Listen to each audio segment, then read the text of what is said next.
Okay, we are live.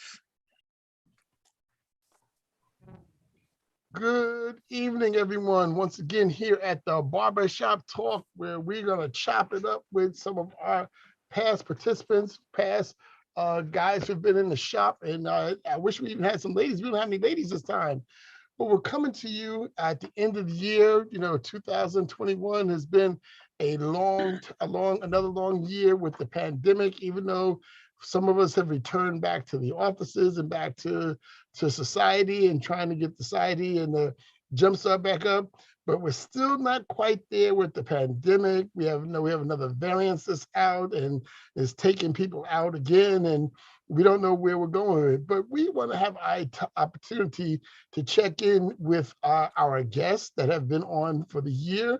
And we've had some exciting guests that are coming on. And we also want you to have the opportunity to be able to check in and ask them questions, because some of you may not have had the opportunity to ask questions during the time we were on and live, but hopefully you're there now and you can check in with us and say, hey, listen, make sure you go to YouTube and you log into your YouTube channel and you put questions in the chat so that we can get some of these questions to some of these experts we have on wrapping up the year. So since we've done things, even since last December, things have changed, things have updated.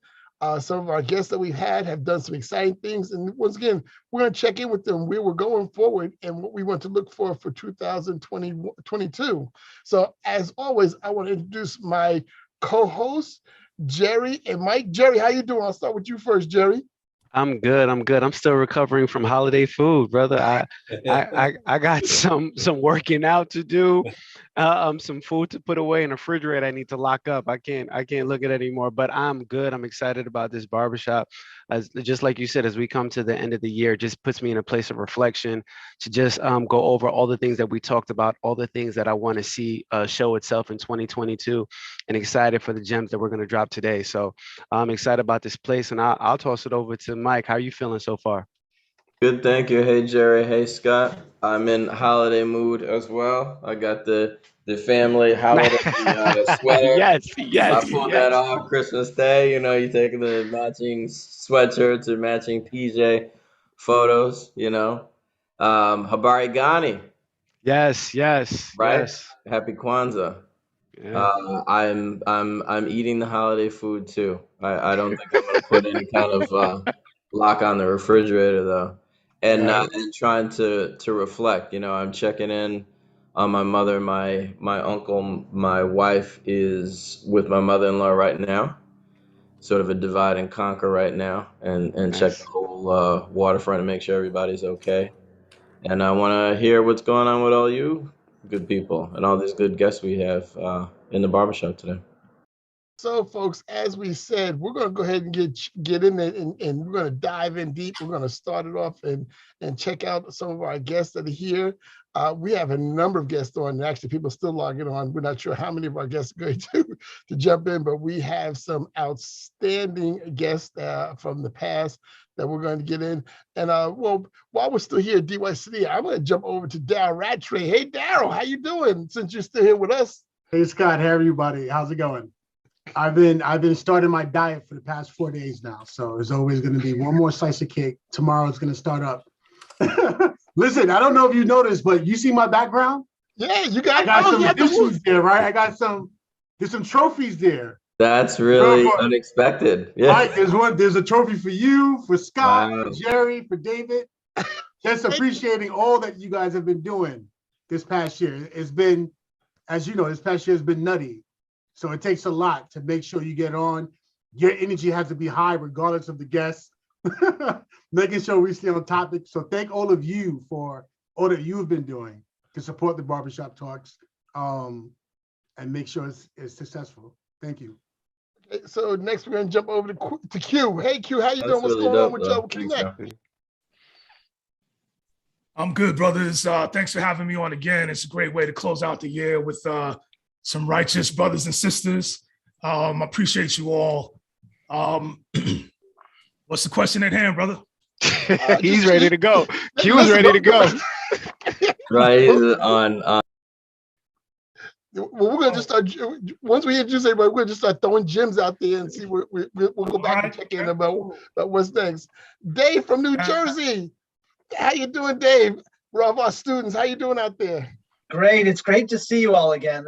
This was so much fun. I really appreciated the chance to be back and reflect with you during this quiet week and as we head into the new year. So I'm thrilled to be part of this again. Just was with my dad yesterday celebrating his 84th birthday, and Nice. we're having a really nice sort of time here in the checking in with family, as Mike said.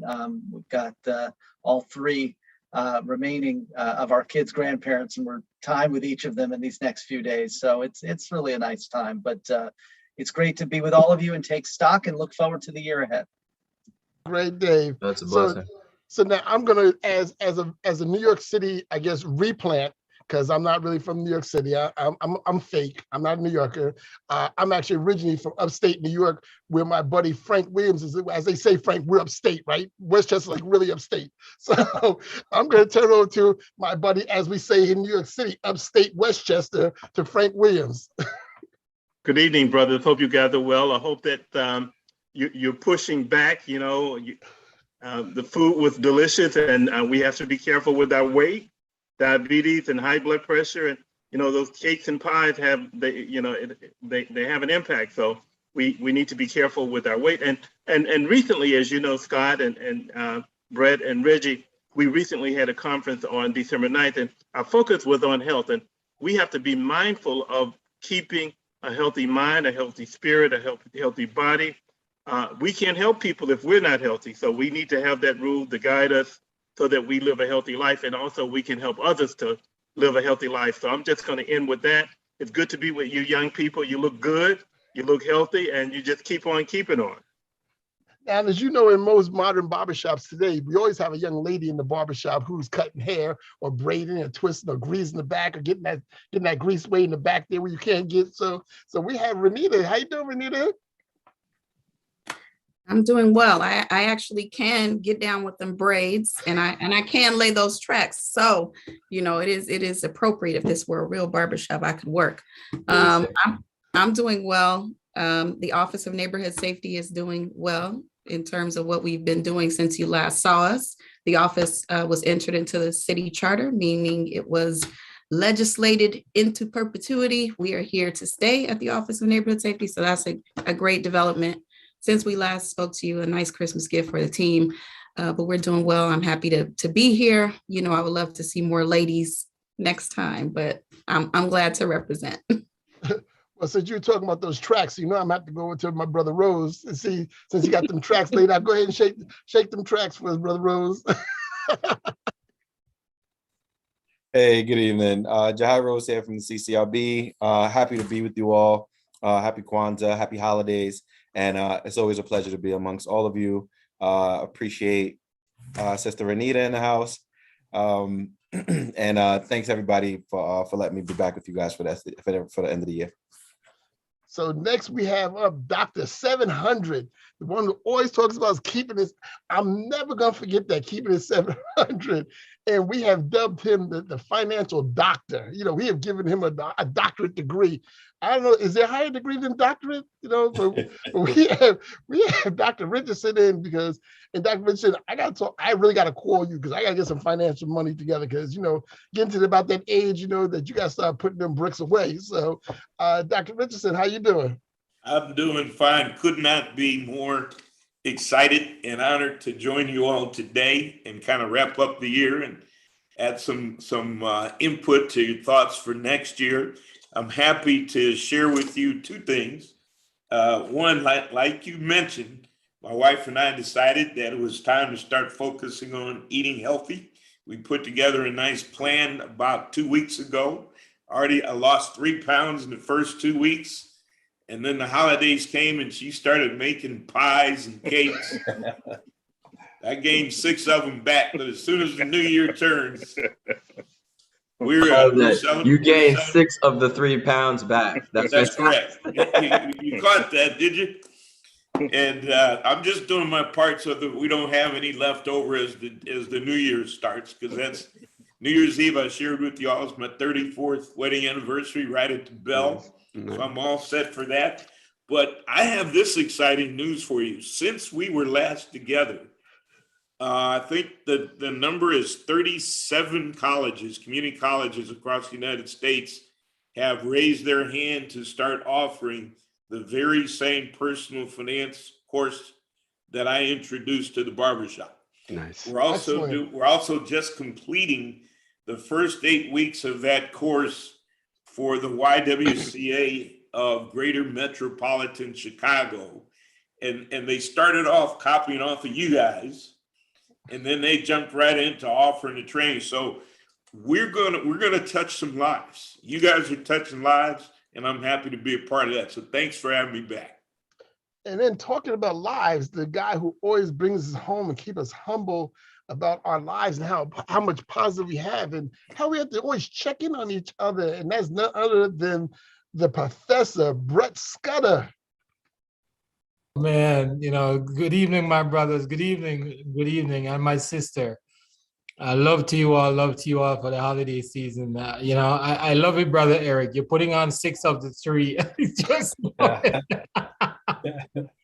But listen, man, I'm here in the barbershop, but I got to tell you, I'm transcending myself into the barbershop because, I'm in my Zen right now doing my meditation to make sure that, when we talk about health, we got to make sure the mind, this last 2 years really challenged our minds. And I think mental health did not just rise to the top of the conversations for no reason. It was just that many of us really found ourselves really challenged to the point that we really had to reassess ourselves in our lives. So, me being in the barbershop right now, transcending through that energy in our meditation, just to remind us as men, especially for us as brothers, we really need to focus on our vulnerability, strength through vulnerability. It's never a weakness or a small thing or something to take for granted that we're vulnerable and be ashamed of it. We should never be ashamed of our vulnerability. So since COVID, we've seen over 500% increase in our workload, specifically around suicidality. So it is a lot going on out here. So when we're talking about health, let's please remember to promote mental and emotional wellness among the brotherhood and the fatherhood, because there's a lot of us as men and males who are struggling, and we need our females to understand. Sister Renita, so glad that you're here. But we really desperately need your help, my sister, to help us as men understand that our emotions are valuable and we need to be able to speak truth to those emotions and have your support as our queens and our sisters to help us to bring that out and enforce that. So happy to be here. Always love being here in the barbershop, getting a clean cut for the new year. Looking forward to it. And last but not least, and I'm going to let him really dive in deep, my brother from upstate New York, who's doing some amazing things around the state of New York with the backbone fatherhood work. And a lot of us are going to be a part of this. This is going to be a way for us to really connect back in New York. Some of you don't even know that, New York really hasn't had a real connection of fatherhood services, probably back since when Kenny Braswell kind of left New York. It really wasn't anything to really tie New York State together in quite a while. And we have my brother Reggie Cox from upstate New York, who's starting to put those laces and those connections back together across the state of New York so that we can be a much stronger state altogether. And so Reggie, turn to my brother Reggie Cox from upstate. Hey Reggie, how you doing? Bless you, man. It's great to be amongst the brotherhood today and our sister Renita. Excited about what we're doing and what we've done thus far.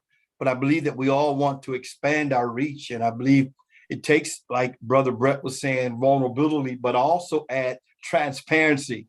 I think that when we can have men to be real about experiences and share that, right, we then become on an even keel. There's no big eyes and little U's. So we're excited about the work of fatherhood, especially what you guys are doing down there. I think you guys set a motto and a standard across the state, and we're going to be trying to pull, as I often mention to Scott and to Mike, that we're going to be trying to pull from the experience and the knowledge and the strength that you guys bring to the table, and hopefully be able to spread that across the entire state. But we're excited. We have been selected and chosen little old peony me from Rochester, New York, Western New York up here. Man, don't nobody know about Rochester. But we've been favored and blessed to be a part of a work that really causes us to expand our reach to the 10 economic regions across the state of New York. We're designed to identify any fatherhood programming and to bring together a SWOT analysis that speaks about strength, weakness, opportunities, and threats. However, I want to take it on another level to where not only do we just identify that, but first we have people who can talk about the strength, weakness, opportunities, and threats within oneself. And I think that when men are able to address that within themselves, they're able to be a model to the other men. They show the model. And that's what I believe has been lacking in our nation for so long. But with that being said, we're looking at how do we bring us together as a team, right? At the end of the day, the eye needs the nose needs the ear needs the leg. And how do we do it together as a body? And so we're looking to not only look at identifying fatherhood programming across the state, but how do we train other trainers to do the work that we're doing? How do we expand above and beyond our counties and go on a regional level? In most counties or most regions, we have anywhere from 5 to 8 different counties who's not even connected to the work that we're doing, maybe in one county. And so how do we expand our reach and hopefully being able to look above and beyond where we are, right? And then to stretch out and to train, to build, to connect with another people, another nation, another culture. And so that's what we're trying to do across the entire state of New York.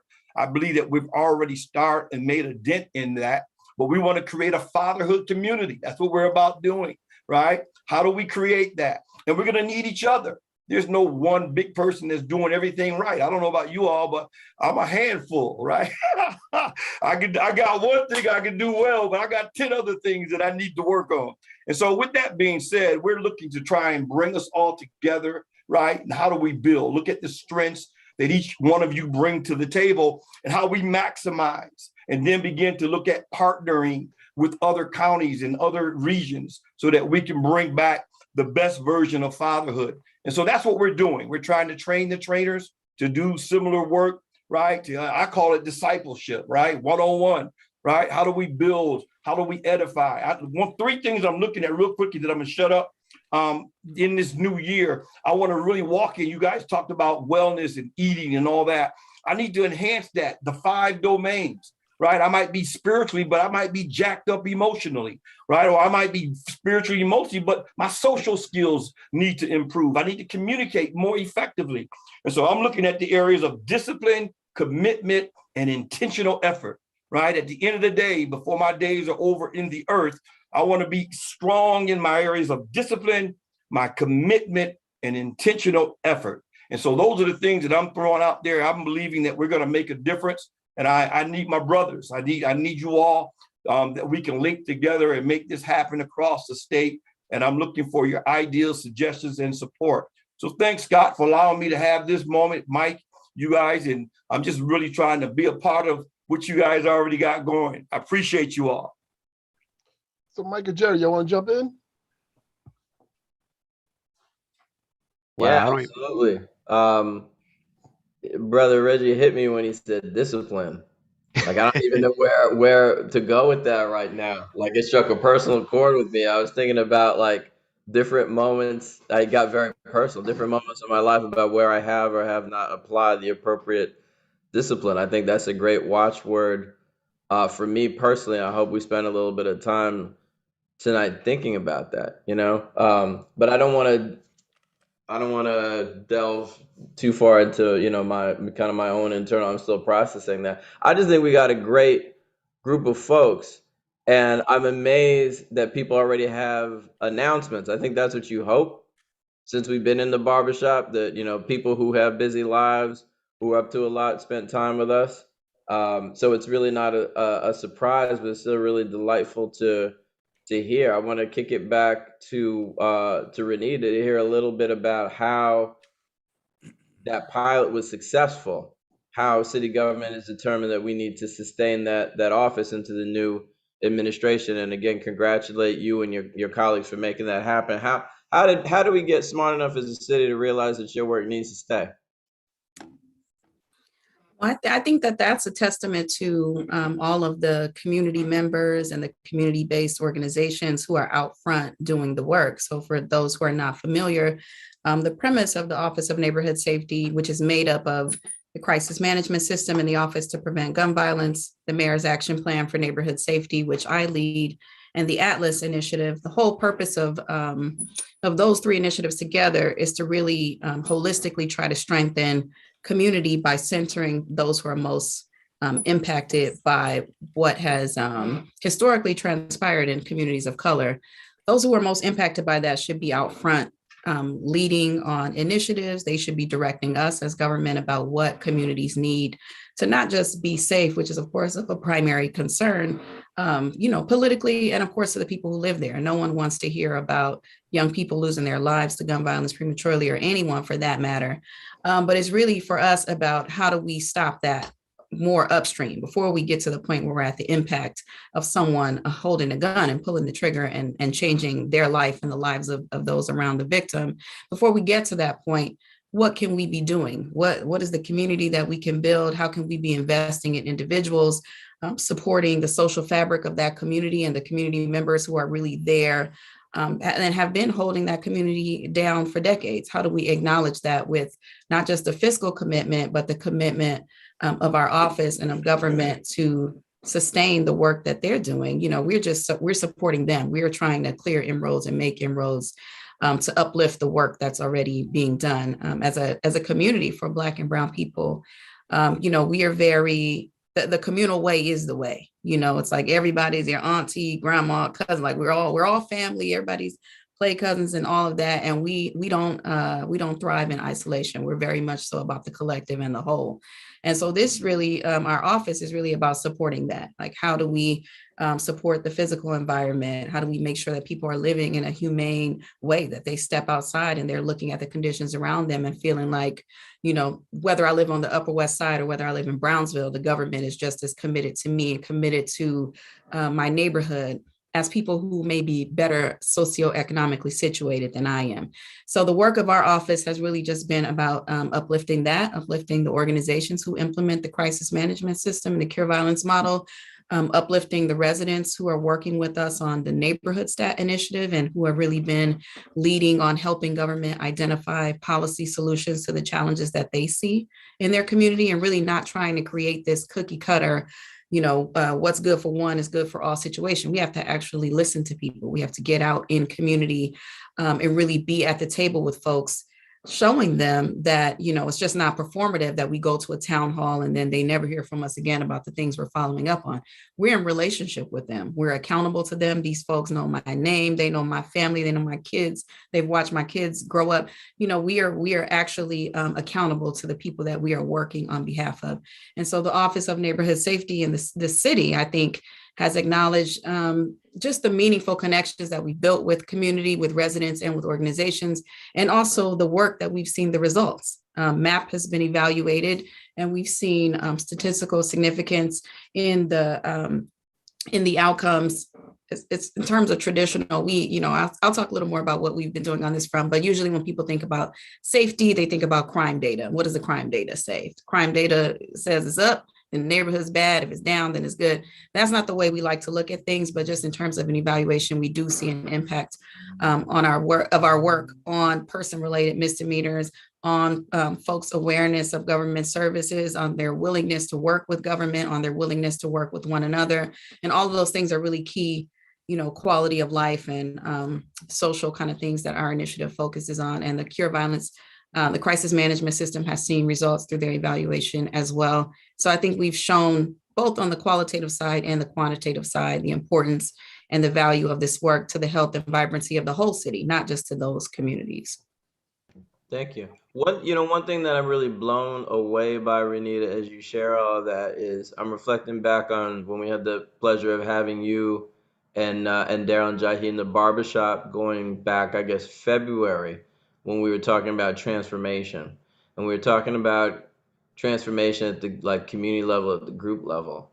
And so you and your colleagues have cause this transformation to happen in terms of sustaining the work, and it's why I wanted to draw more attention to that. But just what you were sharing right now about being from the community and listening or whatever, whatever, I'm sorry, being from the community and listening, sorry, right, whatever, like I can't repeat everything you said, and I'm not trying to diminish what you said. Yep.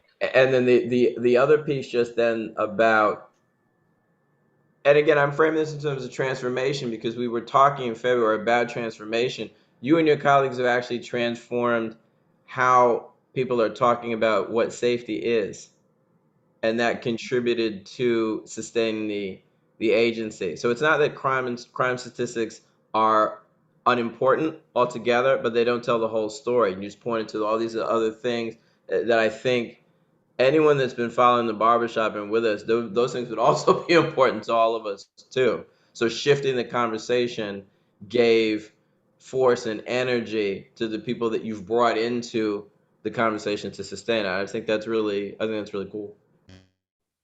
Thank you. And just in terms, I will share for our team, of course, because we know this idea of safety is just beyond what we see in terms of crime. It has to do with health and well-being and thriving. We recently released a report with the National Innovation Service. It was a community-based participatory research project where we worked with folks who live in communities that we work in. We worked with people from community-based organizations. And basically what we did was generated our own metrics and our own framework for evaluating safety and thriving, so that government institutions, folks in community, so we have a different way of thinking about the challenges that people face. A lot of our work is organized around 5 areas: economic opportunity, health and well-being, youth development, safety and justice, and physical space. And so this report that we released, the indicators that were developed in that report with the support of community are organized around that framework with those 5 pillars. So it's interesting to check out. It's on our MAP website. If you Google MAP, you can find it there, but I think it's worth checking out. So I got a question for Jai. How does some of that, what our sister said, how does that play into the work that you're doing, Jai? So I would say the notion of how you relate to people, how you build relationships, how you connect with people. I would say, we heavily, over at the CCRB, we heavily admire what Cure Violence and the MAP programs do in the sense of building relationships with people. Because if they don't trust so John, you, so some of our viewers may not know what CCRB stands for. So I'm always conscious as city employees, we always use acronyms, but sometimes the common folk don't know what these acronyms are. Can you let everybody know what CCRB stands for? Not a problem. CCRB is a Civilian Complaint Review Board. We take complaints about police misconduct under 4 categories of force, abuse of authority, discourtesy, and offensive language. So if an officer does that in the midst of a interaction with the civilian can file a complaint, and we can intake it and investigate it, and then we'll create a avenue. If the officer did something wrong, we would be able to give recommendations as to how the officer could be disciplined to make sure they don't repeat the same behavior. And that being the case, a lot of people are not familiar with that process. A lot of people do not trust that process. A lot of people do not believe that process is an active or a effective process to ensure police accountability. Therefore, what we do is engage in certain levels of outreach to ensure that the general public is made aware of it. The part about getting the information to people is an easier part. The part about getting them to trust the agency well enough to actually make a complaint or file a complaint, feel comfortable enough to see the complaint all the way through, is where challenges normally fall in place. And that's why I would also like to make some announcements regarding how we've transformed how we're doing outreach on my end. Since the last time we were on, I was the deputy director of outreach at the CCRB. I'm now the director of outreach at the CCRB. Thank you. Thank you. So now we are enhancing the way that we connect with folks. We want to ensure that we're building bonds, building relationships. So we've added on a couple of different aspects of how we do outreach. One is going to be called an initiative called Block by Block. With the Block by Block initiative is canvassing with credible messengers, community organizations, validators in communities, so that individuals have an ability to have conversations with us on the ground. As we're walking, connecting with folks, we have those validators that let people know it's okay to trust this organization, take your complaint, because I trust them to engage. And they know that individual more than they may know us. So we definitely lean on our community partners just to give people a sense of comfort in ensuring that they know what our agency is about and they can to some extent trust us. But that block by block approach allows us to literally put feet to the pavement and have interactions with people where they are, right? An individual could be sitting inside the park. I had an encounter with 12 young men that were on a basketball court when I was doing a block by block, and they all kind of crowded around as I gave them information about what to do during a police encounter, what happens during a police stop, and if the stop goes left, how they could file a complaint, and what will happen during that process. One of the individuals on the court was probably a little younger than me, maybe in his late 20s, and he was like, "Yo, listen, this is valid information. You need to know this information." And I think that kind of lends credence to the fact that those validators allowed those younger people to be able to kind of open up their minds and listen to the information I was trying to provide to them in the moment. In addition to that, we're also going to be doing CCRB Cares. CCRB Cares initiative is where we will come with an organization and volunteer to provide services to the community, whether it's, clean up my park day, volunteering at a pantry, while we're giving out information about the CCRB's outreach initiatives, because we realize that becoming a part of the community, weaving into the fabric of a community, helps to be able to build that trust as well. If individuals only see us because we're asking them to file complaints and not seeing us as a part of a solution in the community, then sometimes they also may feel like we're just there to fill a quota, opposed to really being ingrained in the community. So those are two initiatives that we're going to be pushing to ensure that we have a more genuine relationship. And that's part and parcel because we realize that models like Cure Violence and models like MAP are building real tangible, sustainable relationship with community. And we need that in order for community to feel like we're really here to be a service to them. Last but not least, the agency is also expanding our levels of jurisdiction through legislation. We're now allowed to take complaints about sexual misconduct that are made against New York City police officers. So those misconduct complaints will no longer stay within the police department. You can file them with the CCRB and they can be fully investigated. And then next year, we're also going to be investigating police officers who have been accused of racial profiling or bias-based policing.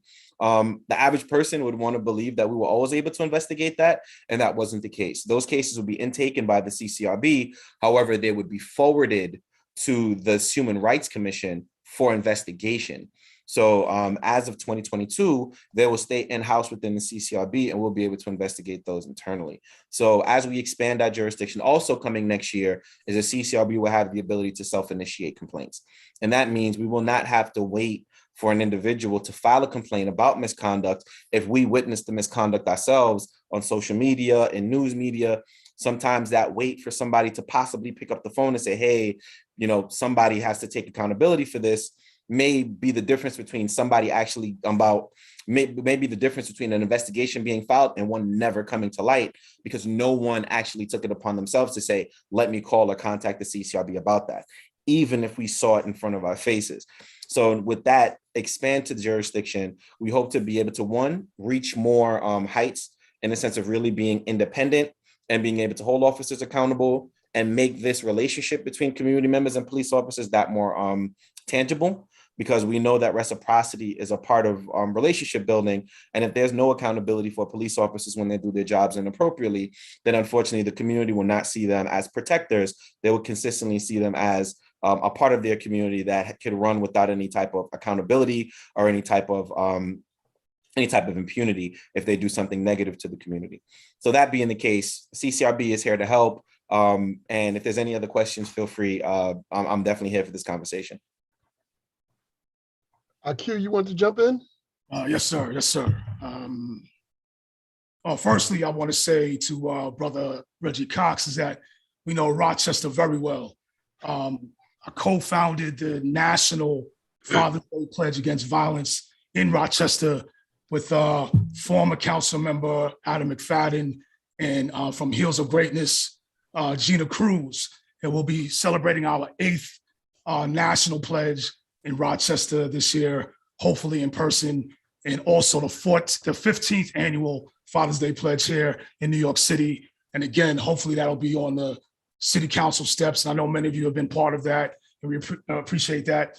I just wanted to really congratulations, Renita, on becoming a solid city foundation now. But I really want to give some credence to crisis management systems that cure violence, and some of and these are really community-based organizations that make this up. And they are not just about, historically, it may have seen that cure violence and CMS has been about responding to violence when it happens, right? And when we do that, it's a very temporary thing. It lasts about 2 weeks and then fades away. And then we become really individual about it when it happens to us, my people, my daughter, my son, and we don't really kind of look at it outside of our own territory. And the work that's been happening over the years, I think has been important with CMS and Cure Violence in organizations like Life Camp, Erica Ford, and Kings Against Violence, and the WIC out there in Brooklyn with Juan Ramos, and other organizations, Man Up in Brooklyn, and Snug and GMAC, all these organizations that have been there on the front lines for a very long time. And the key thing that I want to mention that intersects with my work at Connect, and we're about violence prevention as well.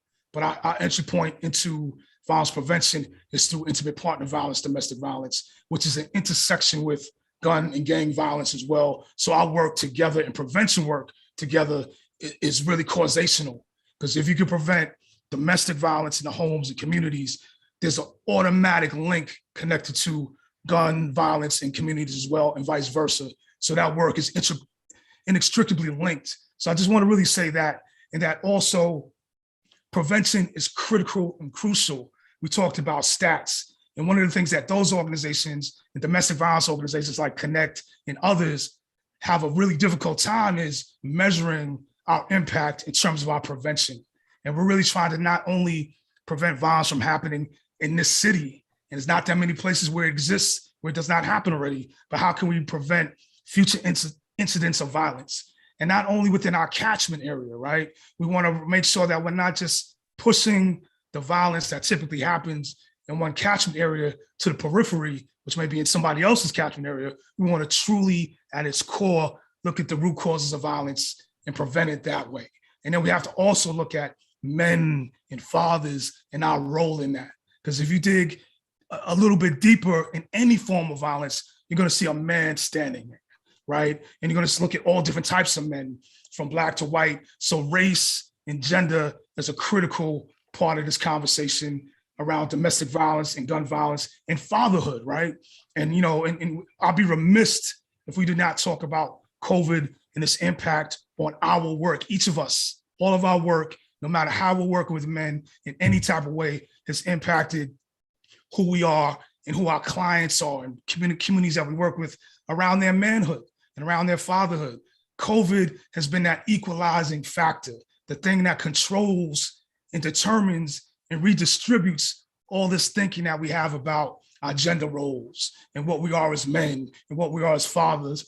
And domestic violence and gun violence is really about power and control, right? So COVID has become our abusers, right? It controls our methods, our agency, our autonomy, if we're going to work or not, how we're going to father, how we're going to co-parent, how we're going to be men, right? Challenges everything, all those notions of manhood and fatherhood that we have known to come has been challenged as a result of COVID.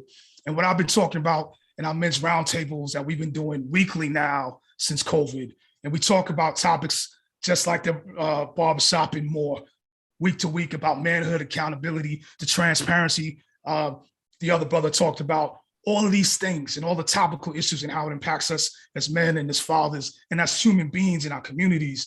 It's important that we look at this, we re-examine what it is that we think to be manhood, what manhood is and what fatherhood is, and what it means to be leaders in our communities, and using this moment in time not to go back to normal. There's nothing normal to go back to, number one, and normal is what has gotten us to this point and into this position. And we have to debunk that, and we have to really be better on the other side of this. And originally I said to be better on the other side of this in 2021. But now we're moving into our third year. So we have to really, really struggle And this is what manhood is really about, right? It's about a progression. It's an involvement. It's really about getting better and learning more and learning from our kids and the young people around us and realizing, humbling ourselves that because we are adults does not mean we have this stuff together.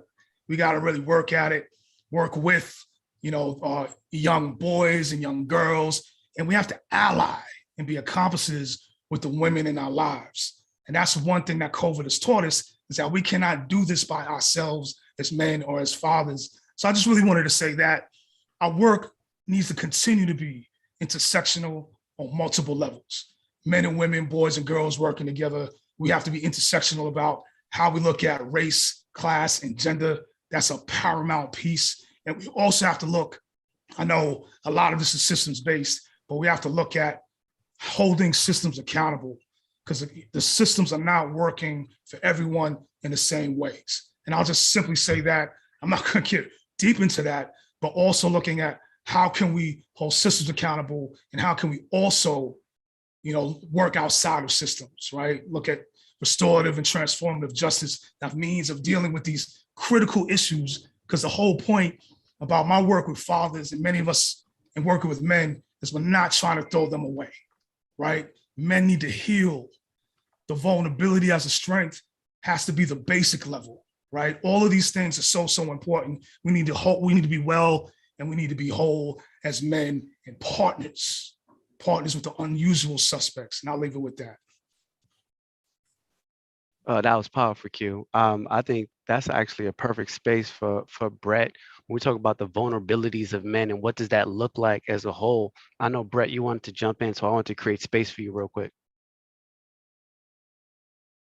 Man, listen, my head is hurting me right now. You hear me? Like, my head was just you don't even understand. My brothers, listen. When we talk about transformation, COVID gave us a very unique opportunity we've never had in our lifetime. Let me be very clear here, that in all my years of doing mental health work, I have never seen men open themselves up to vulnerability. And being vulnerable, let me explain what I mean by being vulnerable. First thing about being vulnerable is you got to be humble. You got to be humble enough to say your truth and speak your truth and be transparent in who you are and not be afraid of what people will think about you.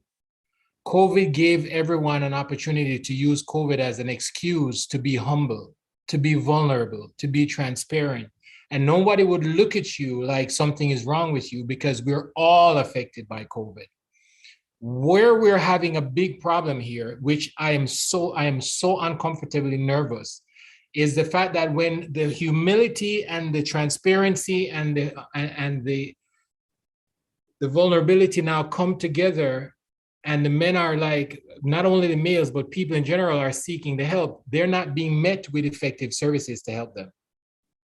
So they're now saying, oh my God, finally, first time in my life, I'm willing to be vulnerable. I'm willing to open up. I'm willing to trust people. I'm willing to trust the system. I'm willing to go get help. And what they're being met with is no effective resources or services to meet those needs. And so what happens is the anxiety level that people are in when they decided to be vulnerable and transparent and put themselves really out there is not being met by no services to meet that need. There is a lot of talk. Let me tell you something. There's a lot of talk about services. There's a lot of talk about help. There's a lot of talk about resources.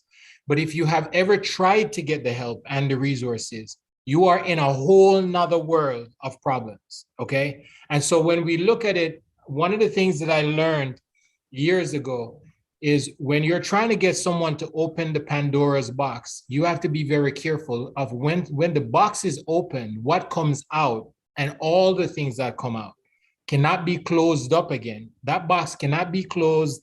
And so if that is not addressed effectively, you're talking about violence, you're talking about, death, dying, suffering, and all different kinds of levels across our society. You're talking about people who are going to be changing who they are and how they are without their control. The mental health piece of this, Whether you are grounded and you have a service, or you're in a home, or you're safe, the mental health piece of this is across every facet of our community. Everywhere we go, everything we do, there is a mental health crisis on us right now. And that crisis is the pain that people are feeling and don't know what to do with the pain or how to treat that pain. So we're self-medicating, drugs and alcohol. We're using all kinds of illicit sexual behaviors, violence against self, violence against others. The fact that some of us can't even function because we're disabled by the mental health challenges we're going through. Okay. And Wow. it is a very, very significant piece for us as we're building this model together. We're coming together, we're talking together, we're looking together. But if I was to ask right now, if I, Brett, needed help right now and I asked for help right now, what would that help look like? Where would I be sent to for help? And would I be able to get the help so that I'm not now being triggered more into a deeper state of panic, fear, or violence, or all of that? We have to understand the investment that needs to be made in our communities is not about talking about services or saying services are available, but it's services that effectively meet the needs. And the only way we can know what the needs really are is by listening to people. We have what we call listening sessions every week, Mondays, Wednesdays, and Fridays, and we just create a safe space for people to come in and talk.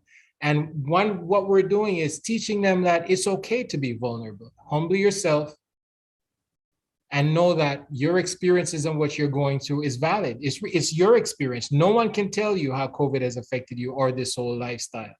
But brace yourself that the help that you may need, you are not going to get it just as you think you're going to get it, okay? The help that you need is people are going to look at you and say, hey, Mike, you're the commissioner. Well, what are you talking about?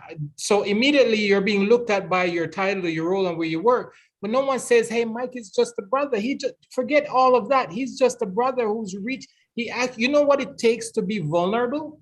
Like, do you know what it takes to ask for help? Do you know what it takes to say that I'm struggling right now and I'm having a hard time? Do you know what that takes?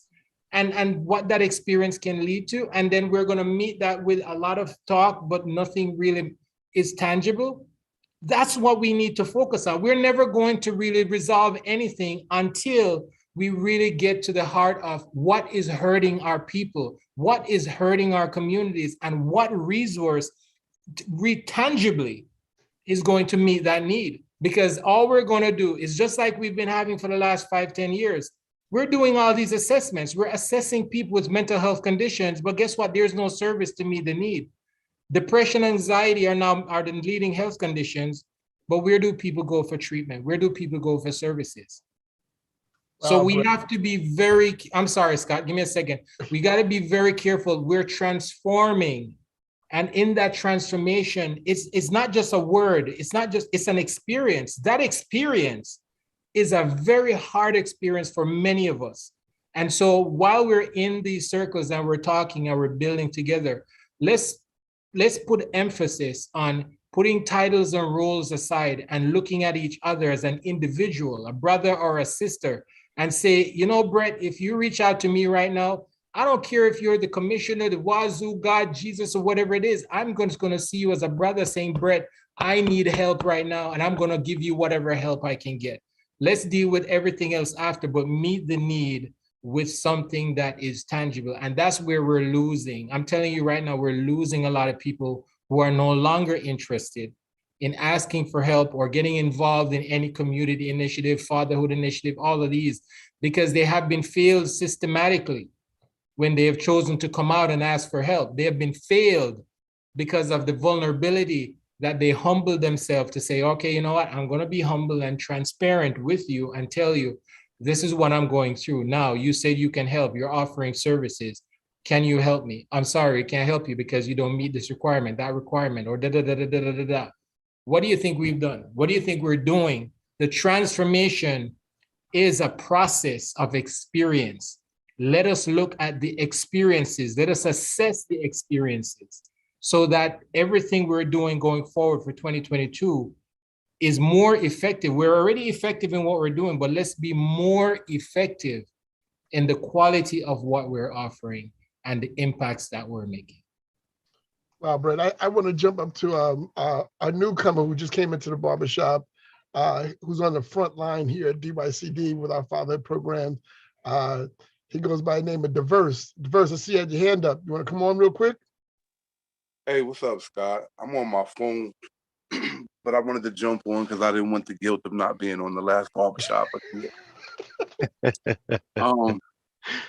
Happy holidays to everybody. I just wanted to say something in reference to what I was hearing. I got on around 6:30, but I knew you were talking about some of the pure violence stuff. I heard Brother Jahai speak.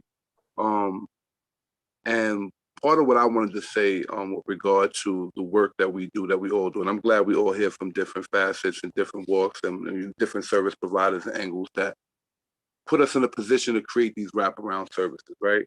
So, as much as I am committed to being a service provider, I'm also committed to understanding systems, right? And how are we here, right? And with all the resources we have, how do we still find ourselves with unresolved issues or problems that stay systemic? And I've sorted out a lot of it, and I understand bureaucracy, but we have to be stronger than bureaucracy. Congratulations, Jahai, but when a brother moves up like that, and I'm saying this as somebody who's been involved in this work for about almost 20 years, right? And I started out as somebody that people always thought was a client when I walked in the door. You know what I'm saying? But here I am in the role that I am now and the things that I'm about to do. And I say that to say that as everybody moves into the spaces that they move into, make sure that when you're in that position, you do something that's left behind, even if you move on. When we talk about a lack of quality of services, it's because the people who care don't always stay in position. You know what I'm saying? And you have to create a culture in your agency, and we have to, and us by knowing each other, we are the linkage. We are the collaborators. We change policy and we change mindset by doing something different and collecting the data to show it works. We know how the city works. When we start talking about what we want with regard to services or whatever, if nobody's coming out of their pocket and nobody's on the front line giving 24 hours a day, then we know we need the resources. And if we know our city and state have the resources, well, how do we funnel the resources where they need to be? And when the resources are going to certain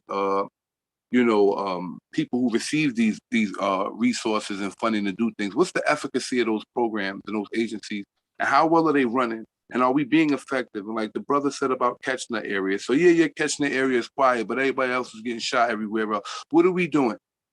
How do we connect the services that do exist, right? The resources that do exist so that we're collaboratively working together based on what we want to see happen and creating a model for the city to follow. If we wait for the city to lead, we'll all be talking the same talk, 10 years from now. But if we say, hey, this is what we want to do, we want to form this, this wraparound service coalition, or we want to create this new model for collaborative interagency, workflow, or we want to create this checks and balances that involve every agency that deals with the same client. Whatever it is, my point is we have to be the people thinking. I'm tired of seeing people come along and they pitch these, services to the city, and the city gives these people a ton of money to do nothing that doesn't really help our people. That's sickening to see a lot too. So for people who are on the front line, we can't only just be service providers. We have to be idea people. We have to be the people coming up with the blueprint on how to get it done. Instead of talking about what we'd like to see done, we're supposed to be inventing the blueprint as the people who are on the front lines and who are doing the work. The people who know what the headaches are and what the trip ups will be and what it looks like and what the reception is on the ground. We're supposed to be devising that blueprint on how can I partner better with the CCRB? How can I partner better with Cure Violence and these other initiatives that don't necessarily provide programming where initiatives like Fatherhood do provide programming. I think Cure Violence would be greatly improved by programming that addresses violence issues as opposed to responding. There's nothing wrong with responding, but where's our prevention piece, like the brother said? So again, are we taking the best ideas and taking what we have thus far, right? Working with what we got and taking a shot from where we stand. Are we making the best out of what we currently have to get the most out? Or, I like making my reality, I'm not into dreaming. I love to dream, but I can't sit around on it. I don't enjoy the dream part. I enjoy the fruition part. And I'm trying to get there. And I understand working in the city, and New York City is the largest and the greatest city in the world. And what we do here becomes the blueprint everywhere else, for the largest municipality.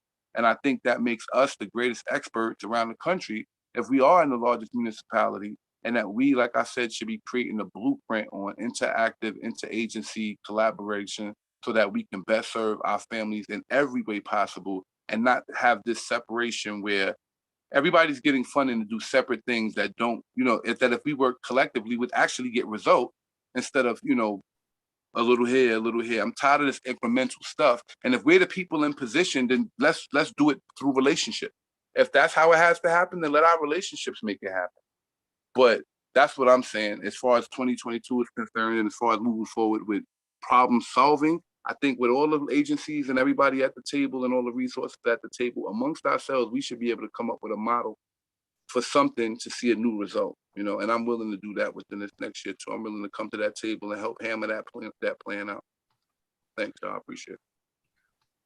Diverse, you said an amazing handful. I'm still processing what you're saying, and one of the stuff that I'm hearing so far, I think the top thing when we talk about COVID, so COVID not only did it make people sick, but it also exposed what wasn't already well, right? We talk about people with pre-existing conditions, but it wasn't just about health. It was also about pre-existing conditions with finances, pre-existing conditions with family trauma or mental health.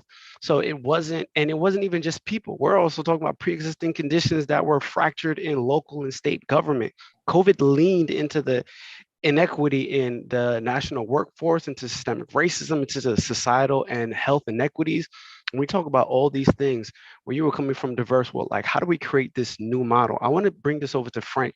What are some things that are happening, some thoughts that you have towards what is happening this past year and what you look forward to? Like these are some things we can build on going into 2022 so people can not be pessimistic, but actually really positive forward thinking into this new year coming up. Oh, we just had this conference. We had a fatherhood conference on November 9th and December 9th. November 9th, we dealt with employment and fathering. And then in December, we dealt with health, and Brett was a big part of that, Brett, Scott, and Reggie. So I like the issue of community, but also we have to realize that we have to do some systems work. We have to change systems because we're working in a system that have us locked up, locked out, and impotent. So we have to be not only intentional, but we have to recognize how the system operates for people of color. And it really goes back 400 years or more in terms of how we are valued, devalued in our community. We work with a lot of these young children, and young children are growing up in homes without a father or grandfather or a male figure, and we see what the outcome of that. And so we have some structural things to do. We have to work with young men in prison. So many of our young men are in prison, and they just really don't have any hope. And for me, running an agency, working in a government agency, we have to bring people along. And that's people who are in power. People have access to resources. We have to work with each other. And then we have to work with people who want to help us change the system in which we live. This is really an effort as we come out of this COVID, and hopefully we'll come out of this COVID experience, where we have to rebuild. We got to do a lot of rebuilding. We have to rebuild our homes, our families, our neighborhoods, our workforce. I mean, we're going to be having money coming into our community with respect to infrastructure. Are we positioning ourselves to get some of these jobs and trades and apprenticeship and at the airport, roads and bridges? Or are we just going to sit behind and let somebody else, some other entity, get these jobs and we watch them as they advance themselves? So I think the issue of coming together and defining where we're going is important to all of us. We're going to have millions and millions of dollars coming into our community. Are we poised to tap into these resources? Or we're just sitting around and doing what we've always done and letting somebody else reap the benefit of the resources that's going to be coming into our community? As you talk about the economic resources, I want to get David back in this conversation. We talked about transformation early in the year, and we widened it out. You were one of our experts, talking about workforce, talking about the people in the workforce and the direction that we need to go. So I want to turn it over to you, but I want to say one thing quickly responding to what Diverse was saying. One of the things I've been thinking about recently is it's sort of like what I heard Renita was saying earlier, and I think a couple of others have echoed on this, right? Those of us, as we increase in formal and informal authority, are representing the communities in a symbolic way, but we can't trip on ourselves. We have to be bringing the community along with us, and we have to be going along with the community. So I have not talked about this in this way in the barbershop, but one of the things that I think I've been thinking about in our doing the barbershop is sort of erasing the distinction between, like, here's government over there, and here's services over here, and here's clients over here, and here's people in the community over there. That may not be useful at a societal level for us to have those distinctions, because whoever's listening right now and whoever is in your network right now, you're the ones that are deciding who's going to run the government, and you're the ones that are deciding which products and services are going to profit and be enriched, which other people are going to leverage in order to make the services run. So really, you have the power. And I think what we are talking about is elevating ourselves, casting your bucket wherever you are, and trying to reach to the next person, because those are like practical things that we can work on and getting done, you know? Anyway, I'm still developing that idea, but it hit me a moment ago in what Diverse was said, actually, and also in what Brett was saying too, about the services have to be ready. I just had an experience today, which I'll share very quickly. I'm doing some adult caregiver stuff, called such and such agency, that was referred to me after like really months of not even knowing where to go. And I called them back today, like, oh, I thought I was gonna hear from you by now, because I said I wanted this thing to happen tomorrow. Like, oh, it's too busy. You know, we can't find people. Some people are sick with COVID. Some people we have to require vaccinations, so they quit. I'm sorry nobody got back to you though. Okay. You know, I could tell a longer version of the story, but the short version of it is we're all of us dealing with our own emotional resiliency. I just had a few free minutes right now to make the follow-up call. Wonder why the hell they're not calling me back.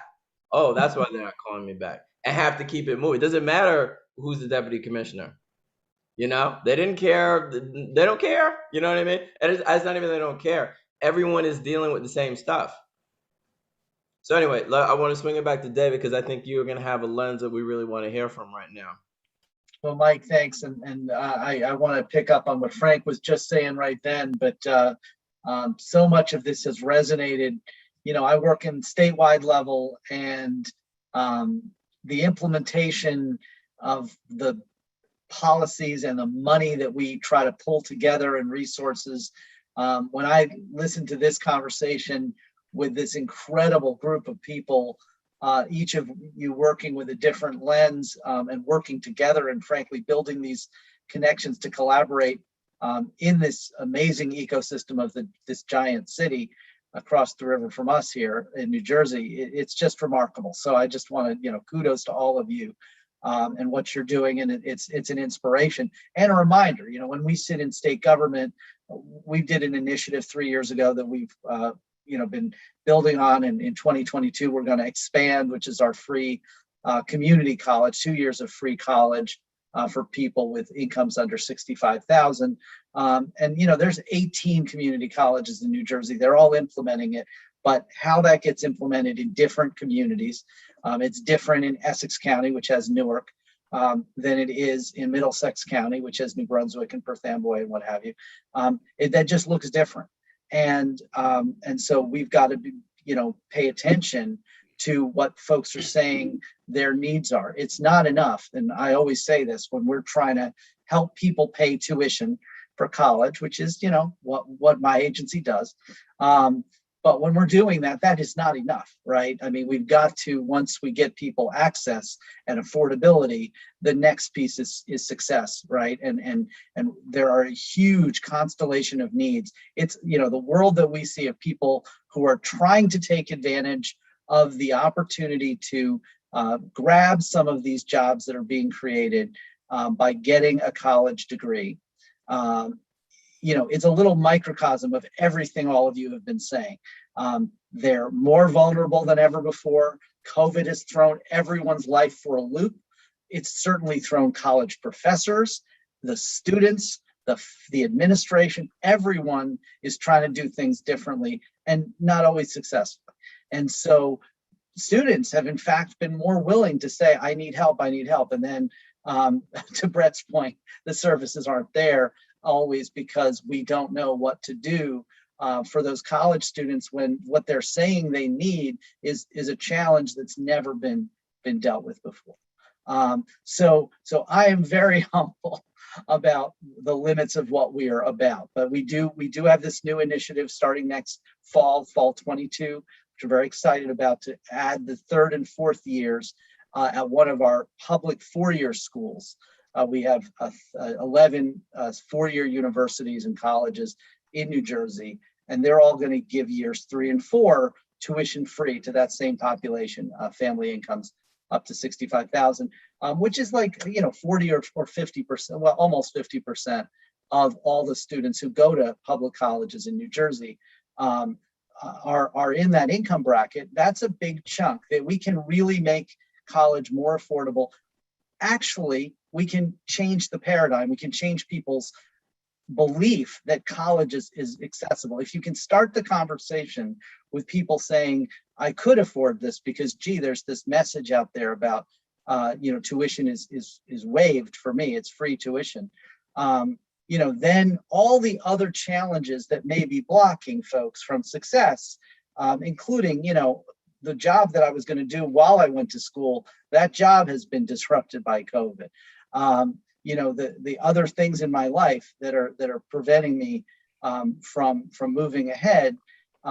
You know, that's just not, it's, you know, we'll be able to focus on that if we take that first blocker, which is the money, away. The other major thing that we're doing, you know, that I just wanted to mention is connected to this. It's about giving people, you know, a sense of possibility, especially young people.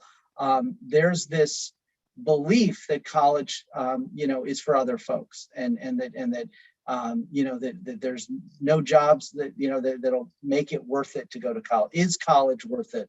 Is the new dynamic that you sometimes hear. You know, we have to make the value proposition real. And we also, frankly, have to make sure that we police against programs that cost so much that even though they're great programs, they cost too much to actually, in fact, deliver a job that would pay off in terms of the amount of debt someone would have to take out. So we're reducing the debt on the front end by trying to make it cheaper, but we also have to do a quality control check on programs of study so that people don't get themselves into a dead-end program of study that doesn't get them a job. Because let's face it, that's why people are doing this. Is a workforce development. Post-secondary education is about workforce development. There's other things on workforce development, and Frank mentioned the massive infrastructure investment that is going to create jobs, not just direct, but also the downstream and indirect and upstream jobs from the spillover effect. And, you know, folks are hurting. The economy, you know, has not really quite, or the economy has changed since COVID. Some jobs are doing better, others aren't. And helping people get that guidance is absolutely crucial. So, you know, look, that's what we're about here. It's state government, but none of it happens without sort of community leadership of the kind that you all are talking about here. I want to open it up. We've heard from a lot of folks. A couple of folks haven't had a chance to win in a moment. I want to give them a chance to win right now. I saw there was a question in YouTube about how do we get this information to the people that need it.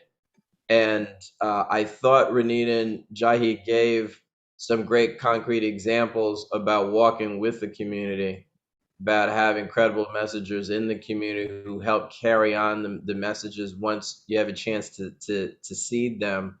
So I think that's been said, but other panelists may have some other ideas about how we get this information out. And what is this information? I think we're talking about a wide array of services and the need for the services. So each of you may have your own interpretation of that, but whoever's itching to go can jump right on in. Mike, one thing, as you were saying that, one thing I was thinking, and we've done this, especially recently during the pandemic, now that this virtual platform makes, the messaging and the communication more widespread, but it's having those different types of conversations with the folks that you call constituents, the folks that you serve, the folks that you contract with, letting them know that this is important. It's important for us to have these type of conversations. It's important for us to get that information out to them, whether it's via email, a phone call. If we go out to a visit, as a funding agency, and we go out to a visit, our conversation is just not the checklist. It's how are you doing? What's happening? What's happening in the community? How can we support you? How can we be better at supporting you? I think that's definitely part of it. Like, if I could jump on that really quickly, I think every time I'm on the barbershop, I always talk about my C's, right? The Q's, 4 C's. I think I'm just going to pull a couple of them out. I think the first one is the courageous conversation. The fact that we're having these very, very difficult conversations, and we have to have them in another C, a very creative way. Sometimes it's not directly, I talk about domestic violence all the time. I'm not going to talk about domestic violence because that's seemingly a private issue, although it's very public. But creative ways, we're talking about manhood, the human condition, relationships, multiple different ways and creative ways of doing that. And I would just say, you got to consistently do it, right? It's not that, I get this all the time, oh, Mr. Q, I did what you said, and that person didn't listen. And my question always is, like, how many times did you have that conversation with them? Oh, that one time, they just don't listen. So consistently, creatively being out there. And I think the other thing too is that communication is a two-way proposition, right? But we can't, and it's not a one-way thing. So we can have all this knowledge, all these resources, and it gets unspent. These programs disappear because we don't have the numbers we're looking for. So we have to, I think Renita mentioned earlier that we have to kind of look beyond the stats and the numbers and think about how many relationships are we creating. And in my prevention work, struggle has always been, how do I capture my effectiveness? How do I capture my reach? Because what we count is recidivism rates. We count the number of calls that are made, right? And with domestic violence and gun violence too, is that you're not going to get all the calls about the violence that's happening around you. That there's going to be no number that will indicate that's what's going on, or people's mental health issues, et cetera, et cetera. So I'll just reiterate, creatively, courageously, consistently, and then really kind of meeting people where they are. So we're in a barbershop. I mentioned probably every time I'm on here, I started my work in a barbershop.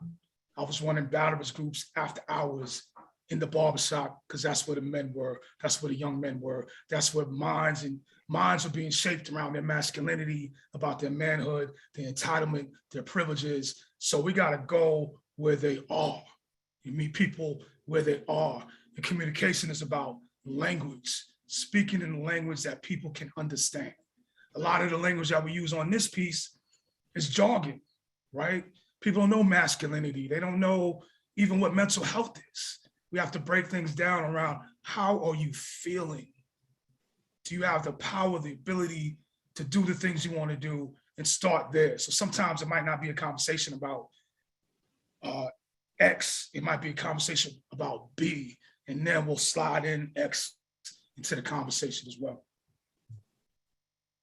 I want to follow up with what Q said. Q like hit a couple of things in the head, and I think if anyone who doesn't know, for those who are listening, please check out our barbershop from last week where we really talked about legacy. And one of the major takeaways that we got from last week was accessibility. Right, a lot of people who spoke about when you heard them speak, whether it was Commissioner Chong, Dr. Wyatt, they talked about their accessibility and how they were just there. A great story I heard about Muhammad Ali was that he would tour after, like when he would be in different cities, he would just get on a bus and just ride different places. And people were like, yo, why are you just riding different places? And his thing was, I need people to actually be able to see me, touch me, know that I'm real, so that they know that this is not some fake thing, that they could do it themselves. And the closer they were to me, the closer they were to their own dreams.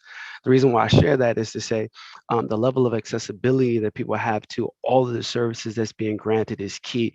The understanding, the knowledge to know that, hey, I can touch, feel, even what Mike mentioned earlier. And I'm just going to reiterate this because I'm a new adult caregiver, right?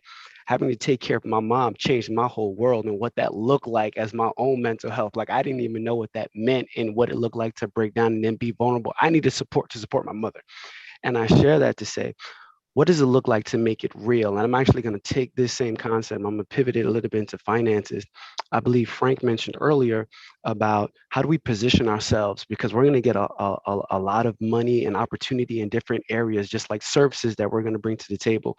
So it relates to money. I remember during the pandemic, there was money being thrown, PPE. I know teenagers and college students that was getting all kinds of money, but they didn't necessarily have the discipline to do it. Like they threw it into cars and all kind of other stuff. How do we take this now? Boom, accessibility. I'm getting new opportunity, and now I can discipline myself to do the right thing so I can better myself with this opportunity. So I want to pass it over to Eric. So now I got this money, I got these services. How do I make myself better? What are some things I can do to say, okay, I got this and I'm gonna be better from it? I turn on my mic. Sorry. Thank you for that. I'm listening to the conversation that we're all sharing, and I have to first say I am so inspired, so moved, so proud of the work that all of my brothers and my sister on this call are talking about that you do every single day in the trenches. And I'm so excited. My body's quivering because I'm thinking about this in terms of impact, and the financial side is a big component of it, bigger than we probably want to acknowledge. And I'm just going to highlight a couple of things so I can get into that part of the conversation. Brother Reggie said, and I was moved by that. He said, "Look, I'm really good at one thing. I'm a whole lot of issues on the others, but I'm good at one thing. The thing that I'm good at is different from the things that all of my brothers and sisters on this call are good at. You all are good at intervention, at reaching out to help people that are broken, busted, beaten, off on the wrong track."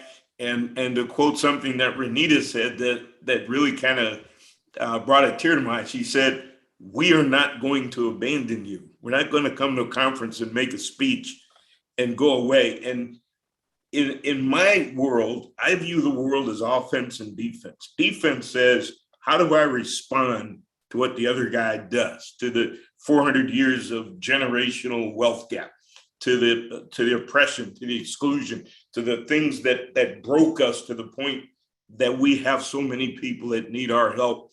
And I'm listening to a team of folks who are an amazing response system, a defense system.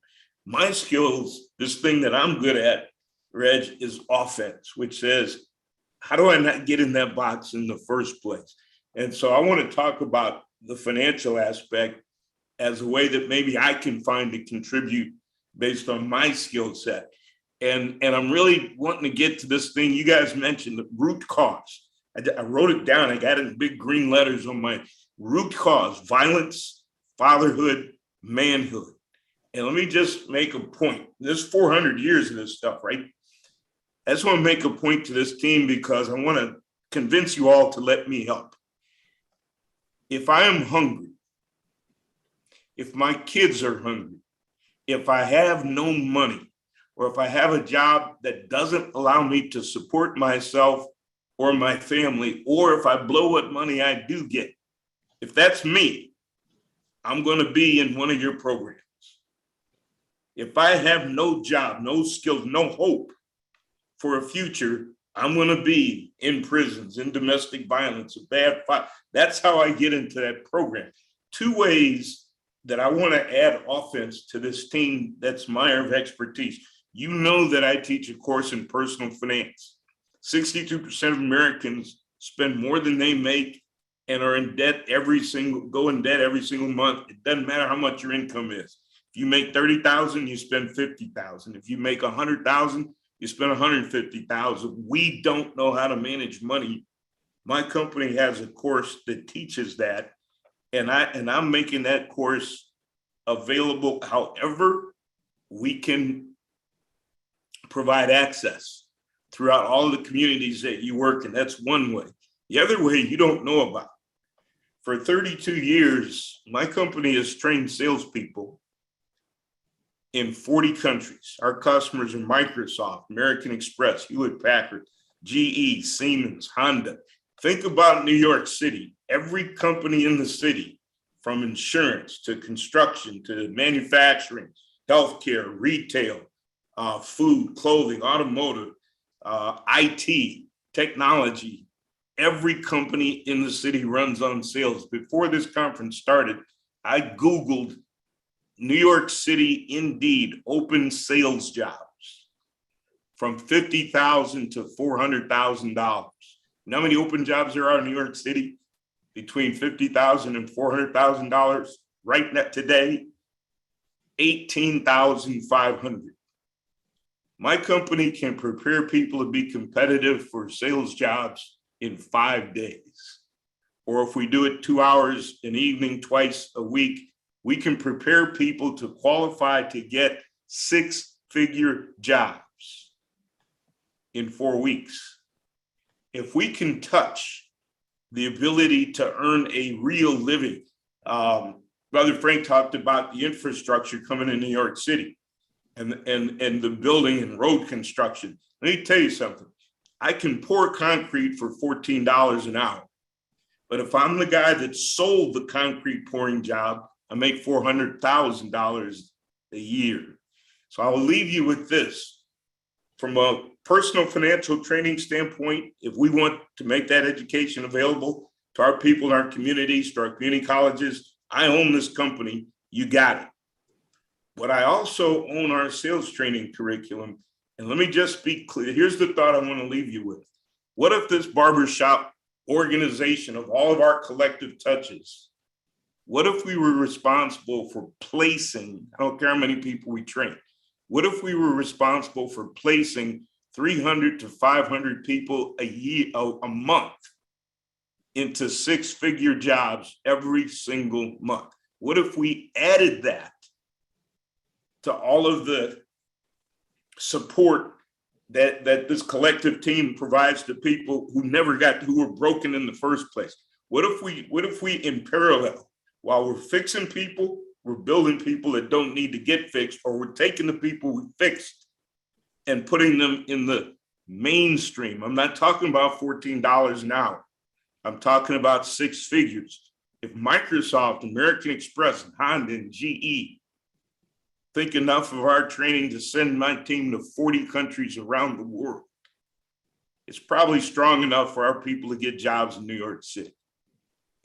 My plea is for this team to allow me to help in the skill set that I can bring to the table. I don't have your skill sets. I'm listening to all these amazing people and the work that you do. I wish that I were as smart as you in those areas. But in terms of putting people into mainstream jobs and showing them how to keep their money when they get there, I bet my life that every one of you could make a decent father out of that. Dr. Richardson, I already told you, I'm coming to you in January, so just clear me a day. Just clear a whole day just for me. Okay. Add me to that too. Add me to that too, Scott. Well, while I have an opportunity, I want to bring in another brother. I understand he's in Starbucks. He's on the phone. calling from across the country in San Diego. No, actually in Arizona. I think he's in a Starbucks somewhere in Arizona. He's a brother to me. He keeps me grounded on many different aspects. I want to introduce none other than James Rodriguez. Hey James, how you doing out there? You still at Starbucks? You give me a cup? Brother, the struggle is real. I had text message you give me 3 more minutes. James, you know how we roll, James. You just be ready to go. Just like you do me, just gonna be ready to go. Okay, but if once this person who I don't know what they're ordering, for God's sake, they must be ordering all of Columbia's coffee. As soon as I get there, I'm gonna put myself on hold. But thank you, Scott. And I was listening to the gentleman on the, being a care provider for your mom, and that is real. My cousin retired from the military, thought he was going to get a job as a contracting officer for the city of New York, and had to leave it right away to take care of his mom, and all kinds of other ups and downs, and I was just listening to all of that, and really made me reflect in a positive way that sometimes the systems just don't communicate effectively. So I quickly said like a little prayer for you and your mom. But thank you, Scott, for bringing me on. So I'll let you go back on mute, and I see that Brett has his hand up, and John has his hand up. So Brett, I'll let you go first, and I'll let Rod go after that. And then, we'll come back then to let James. me come back and talk about what we got planned for March, that you're supposed to be part of. Definitely, that's why I brought you on. So we'll come back to you and hit you back around March. Okay. So go ahead, Brett. I just wanted to say real quick to that question about community is we need to create safe spaces for people to come together and talk about what their experiences are and how they're feeling. I for those of you know, and me doing this work, all the years that I've done this work, COVID has shown us that we cannot assume we know what people are going through. We should never assume we know what people are going through. We need to create more listening opportunities to hear what people's experiences are, how they're feeling. So to that question in YouTube about how do we get the message out to the community is let's come together to listen to each other. Let's come together to talk about how we're feeling, what we're feeling, and what the struggles are. And I'll share this to you, Brother Eric. Brother Eric, I'm so glad to meet you here. I run a nonprofit organization out of my pocket for the last 8 years, out of my pocket, providing mental health services for people, offering free services and counseling for people with no funding. And myself right now is in a financial crisis myself, and I can't even get help, okay? I can't even get help. And I'm the person that's always helping other people, tapping into all kind of resources. I've called my brothers on here and I've told them my personal, look, I'm in a bad situation right now and I need help. And I can tell you that only very few, and Scott, Mike, Jerry knows me. A lot of people know me. And only on one hand, I can tell you how many people extended help to me, okay? So when we talk about this whole situation of what's really going on and understanding that COVID affected many of us in ways that we never thought we would be in these positions. But we're in these positions and we need the help, desperately need the help. But even those of us who are on the ground doing the work in the trenches can't even get the help. And so when you look at that, how do you tell me to go to a government service or a government program that is going to ask me 20 questions and require a whole bunch of stuff simply because I'm asking for help to probably just feed myself right now or my family for the moment? How do you tell me that my depression is not real because you hear my stomach growling? My stomach is growling, I'm hungry, but you want to have a conversation about, let me tell you how we can make money, right? But guess what? If I don't eat right now, I can't even process what you're talking about because my need right now is to feed that condition of what I need so that I can listen to what you're saying later. But right now, so this is one of the things that we found, and I've personally found that during COVID, is that we were so busy telling people what to do and what resources are available that we're forgetting that they're actually in a need right now. And that need right now is their crisis. They're not going to be interested in that job tomorrow or next month if I'm about to be evicted. If I can't feed my kids right now, and they're crying and hollering, so where is the immediate help that can help you through this crisis right now so that you can say, oh yeah, I'll dedicate 5 days to your training, Eric, because I want to be in that level. But before I can do the 5 days, let me keep my lights on right now because my lights are about to be turned off. My phone service is about to be off. You understand? So we have to look at the way in which we communicate these services and resources to not overlook the immediate crisis that a person may be in who really wants to get to that next level you're talking about. But I got to deal with this first. I got to deal with this first. And that balance is so critical because yes, there's always going to be another immediate crisis. Yeah. Which means I'm never going to get that education. And so you mentioned the key word is balance. Had I done this 3 months ago, I'd be eating today. If I'd done this 6 months ago, I'd be eating today. To your point, Maslow's hierarchy of needs says you can make all the speeches you want about job training. If I'm hungry today, I'm not paying attention in the classroom. So to your point, we have to heal the whole person. That's why I said I can't do this, but I can teach people jobs. I can show people how to manage money, but I can't do all of the things you all do. It's going to take all of us. I just want to be on the team so that in parallel, while I'm feeding you, we're learning. Maybe I feed you in the class. There's a balance that we can reach, but the issue that I think we can resolve as a collective body, there's always going to be a reason why I can't prepare myself. There's always going to be another COVID. There's always going to be another layoff. There's always going to be another police arrest. There's those. That's part of the human condition. And Brett, you know that better than anybody. Your word, and I'm going to climb on to that. We, all of us, have to create a balance so that while we're addressing the immediate need, we're fixing the root issue so that I don't have that immediate need next month as well. And if I'm invited to the table to play, I'll give you all the blood in my body to support it. I don't have the skills of the rest of the people on this call, but I can put people in jobs and I can show them how to take care of their money. Mr. Rose, Brother Rose, you want to jump in real quick? Yeah, I want to add to that. I got some chills from the last 3 statements. So I do want to say that, resources really don't mean much if we don't get the information out to the general public, right? And I think that statement about balance is probably one of the most profound statements that could be made, period, right? Because there's always a balance, right? Like you have to have this balance between, keeping it real and make sure you stay on messaging, right?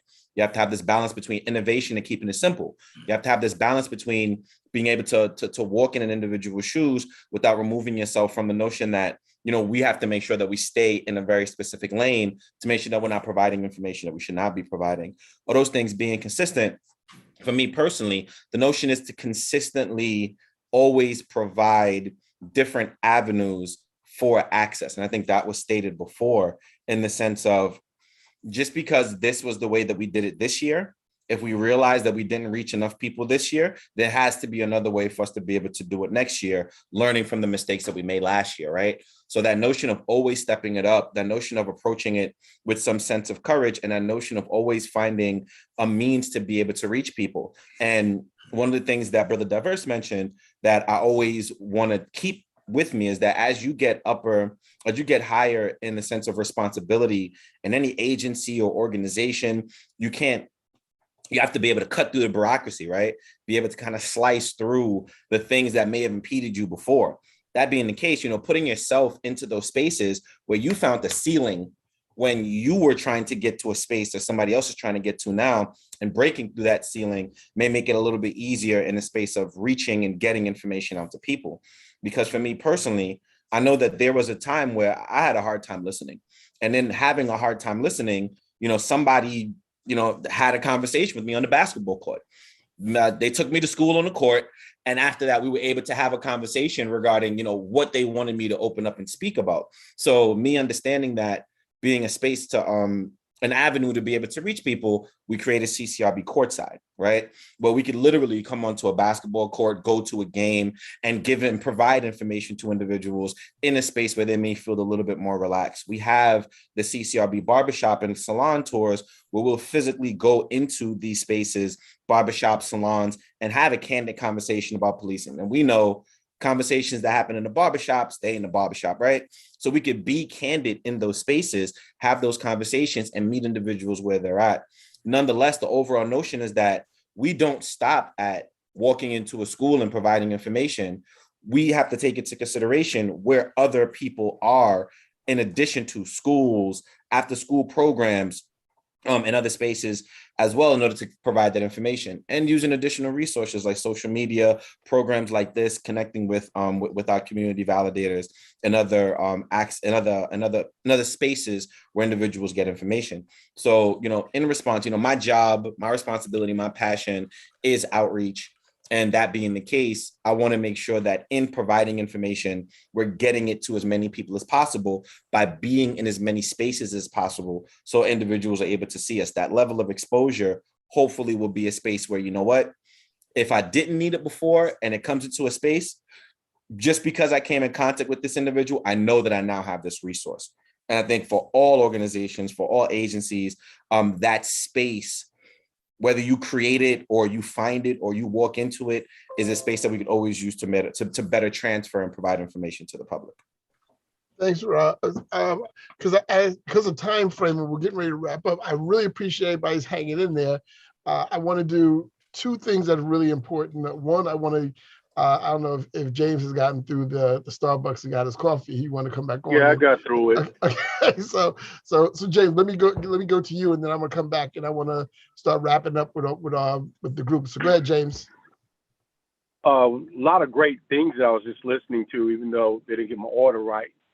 But I was listening to we do something similar. It's called Men to Men, Women to Women Cafe, and it's bi-monthly on Saturdays, because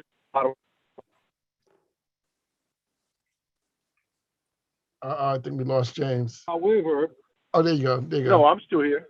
Okay, go ahead. I was just saying that we do something called Men to Men, Women to Women Cafe through Fathers and Families Coalition America. The last one, I did a training on DISC, a DISC, and if you've never got trained in DISC personality or gone through it, you can connect with me and I could share it later on.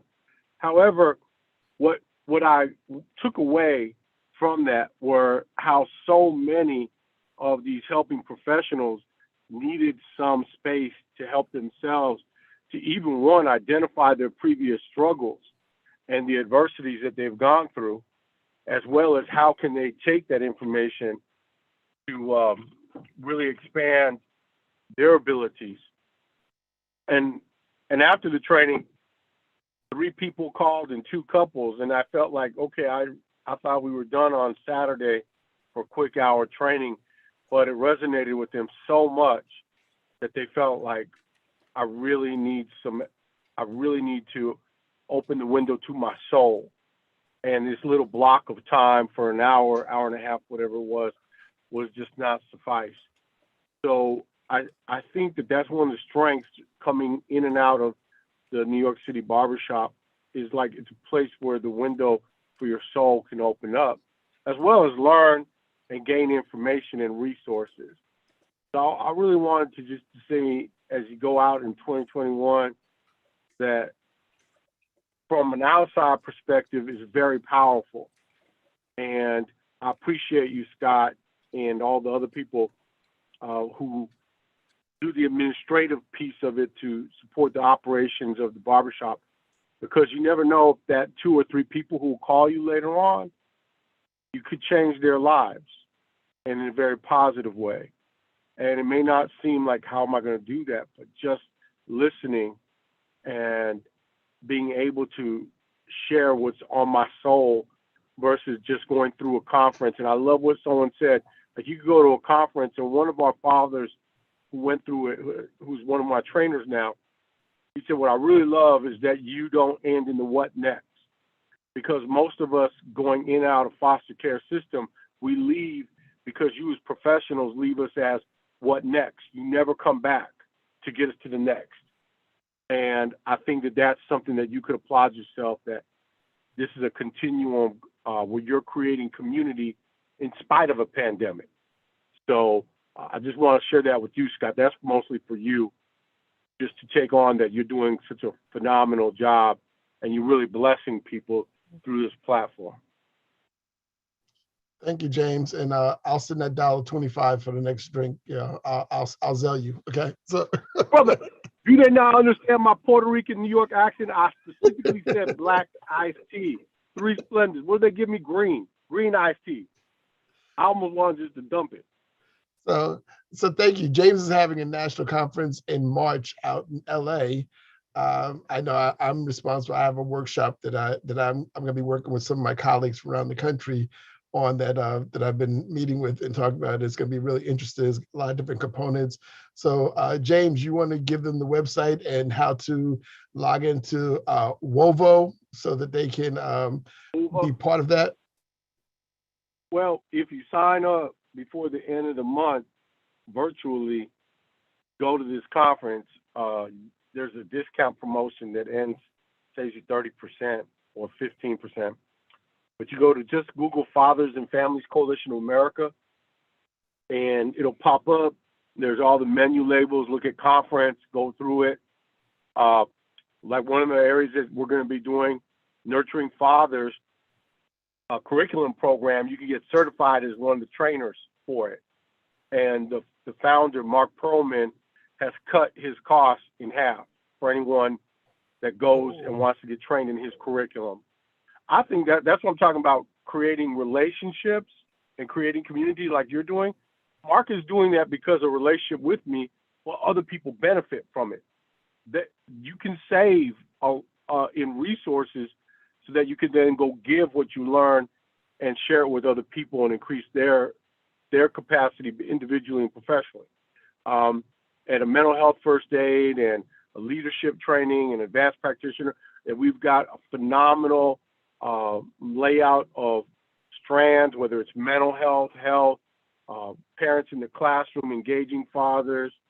I was very surprised that even the National Responsible Fatherhood Clearinghouse submitted a proposal and wants to participate. We've got faculty from the United Kingdom, Australia, Africa, Colombia, Bolivia, Puerto Rico, and the United States all coming in as well. So I think, and Scott, he's going to be doing a fantastic roundtable on policy and how there's a nexus of understanding policy to help our programs not survive but thrive, that we can continue doing great community services. So I'm excited about all that. And just go to Fathers and Families Coalition of America. The discount codes are on the website. Take advantage of it. So with that said, and I appreciate that, so that those who are online and still hanging in there with us, we are working to put together a New York City Fatherhood Conference. We're shooting for the month of, I think, June. Mike, you want to say a little something about that real quick, about our efforts of trying to put together a New York or Fatherhood conference? Well, we're talking to different strategic partners, and I think we're hoping that it will end up being a statewide conference. Yeah. Okay, so we're looking at doing that. So, Brother Rose, you have something last you want to throw out to us before we wrap up? Anything coming up that we should know for 22? Yes, definitely. So the CCRB does have applications open for the Youth Advisory Council for the year 2022. I just put the link in the chat so if that could be shared with the public. This is a group of young New Yorkers between the ages of 10 and 18 that have an interest in impacting policing and oversight in the city of New York. We listen to our Youth Advisory Council. They have very important conversations with the New York City Police Department, with our board, regarding how we could change policing in the city of New York so that it works for young people, right? Like we want young people to use law enforcement if they need to. We want young people to feel comfortable filing complaints about law enforcement if they need to. We don't want to see young people suppressing police misconduct. like some of us may have done as young people just because we didn't know any better, or we weren't able to have the information necessary to file complaints about police misconduct. But those group of young people, it's about 20 that we select every year. They do one service project, and we look forward to greatness for our Youth Advisory Council every year. So we're definitely looking for people to apply, so we could have residents from the city of New York's young people participate, so we could have opinions from all over the city of New York. One last thing, the CCRB is going to be doing, like as I mentioned before, we're going to be doing we're investigating racial profiling and bias-based policing. Please look also out for, if you do file a complaint with the CCRB, that we have our civilian assistance unit. Someone mentioned on the call treating an individual like a whole person. Well, the civilian assistance unit does that. If you come in and have some immediate issues, such as issues with childcare that may prevent you with going forward with the CCRB complaint, issue with getting access to food, issues with getting access to public assistance, those things can be assisted with our civilian assistance unit. You come in, if you are filing a complaint with the CCRB, those things will be things that are taken into consideration, and they do have people that are willing to assist those individuals with getting access to that as well. So I look forward to 2022 as we get closer with New York City residents and providing information about police oversight. And Happy New Year to everyone as the new year comes in. Thank you, man. So Mike and Jerry, as we wrap up this year of 21 and all the things we've made it through thus far, we have so much to be thankful for and so many things that we have to build off of. But before I get to you all, I just want our listening audience to remember that if you have a subject matter or a topic, and Dave, hope you can throw it into the YouTube chat, how to get in contact with us here at DYCD. If you like what you have seen and what you've heard, we'd like to hear back from our listening audience. If you have topics or ideas, we'd like you to throw them in to us as suggestions so that we can take them on. But we really appreciate our listening audience staying in there. So Mike and Jerry, either one of you, who wants to go first? What's your thoughts moving forward? I'll definitely jump in, and I'm gonna swing it over to Mike. First off, I'm coming from just a place of gratitude. First and foremost, grateful for all the listeners, everyone out there who tunes in every month for the times that we do it a couple of times in a week. We appreciate you all. Also, just for our agency and our team for making this thing called a barbershop happen and happen in a very thriving way. And then finally to the panelists, just for constantly dropping in gems. Usually at the end of the year, and it also happens around the times of people's birthdays, is a time of reflection. And as I look back in a year of all the things that we took from the series that we built on, from transformation to financial literacy, and just mental health and all the other topics that we've covered, it simply made me, every other listener, and as well as our team, just better. And in that space, I also know the beginning of a new year also gives an opportunity not just to reflect, but to reset and a new opportunity of hope. And so I go into 2022 excited for what's going to come, knowing that we're going to conquer all things, including this thing called COVID, and whatever that may look like, knowing that if we do it together, there's really nothing that we can't do to stop it or get ahead of it. So again, just appreciating everybody on the panel. And then I just swing it over to Mike. Thank you, brother. Thank you, Jerry. Thank you, Scott. When we started the barbershop, we had no idea that we'd be doing a year-end session in 2021. And I want to, I have the privilege of covering some other territory because, Jerry, that was such a great wrap-up, but I want to acknowledge James and something that James said. I think that we are humble at DYCD, and Jerry, you thanked the various people across the agency who have sustained this. But I give credit where credit is due. This was incepted by Scott. Yes, I want to use the barbershop to give Scott his flowers and his props. This was Scott's idea, and there's no better time to say it than to key off of what James said, is that Scott has helped us create community in the face of the pandemic.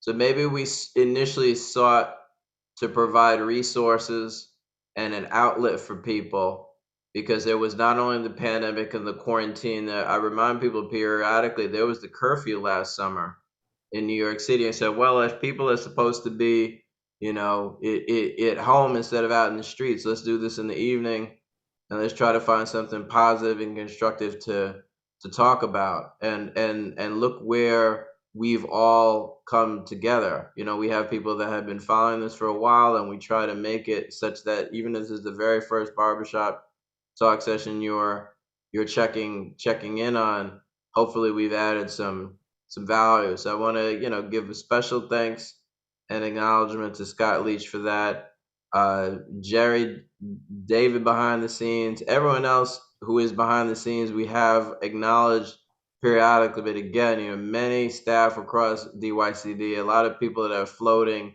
in and out of the barbershops too. We have some semi-regulars among the staff and the managers of the agencies too. And with this pause for reflection and this pivot to next year, I certainly hope and expect that we're going to continue and keep this going. We didn't know in 2020 that we would need this as much as I think we have in terms of trying to make a contribution. And I also think cathartically in terms of, well, you're supposed to do something. Let's extend ourselves and let's foster this community that James has so thankfully acknowledged Scott for getting started. The other thing I wanted to say is when we're starting it off, and I mentioned Kwanzaa, I think Mark Lamont Hill was the one that posted this, and I wanted to share it with this group. I've been celebrating Kwanzaa for many years, and and along the way, I've had a lot of people that have celebrated with me, and other people who a little bit of eye rolling, like, well, like there's something about Kwanzaa, like, well. And I saw something, I think it was this morning, where Mark Lamont Hill was saying, all holidays are made up. So all holidays are made up. Like people just decided at some point in time that they would have Thanksgiving, or they would have this, or they would have the other, whatever, So I just think sometimes we need to check ourselves or check others and check in with ourselves.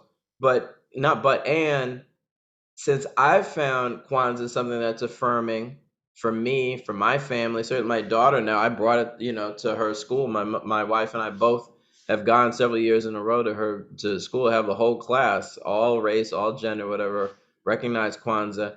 And if it works for us, then it works.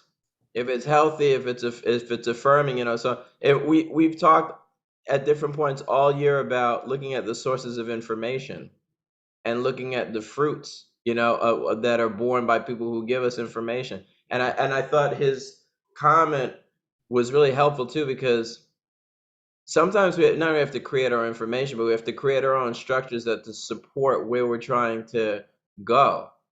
And whether it's Kwanzaa, whether it's the barbershop talks or whatever, and whatever people are inspired, or Eric's making a whole brand new offer, like a campaign to start training people, whatever it is, if it's positive and healthy and it's going to help us grow as a community, there's always going to be some naysayers, but are you going to have to let naysayers get in your way, or are you going to do it and build it and grow it and sustain it, So it was really great to see it today, and I want to pass that along to you. Whatever your affirmation is, whatever you need to do or to say, and whoever you need to bring into your tribe, and maybe you'll email us to somebody that you think we should add in the barbershop, maybe they need to become part of our tribe.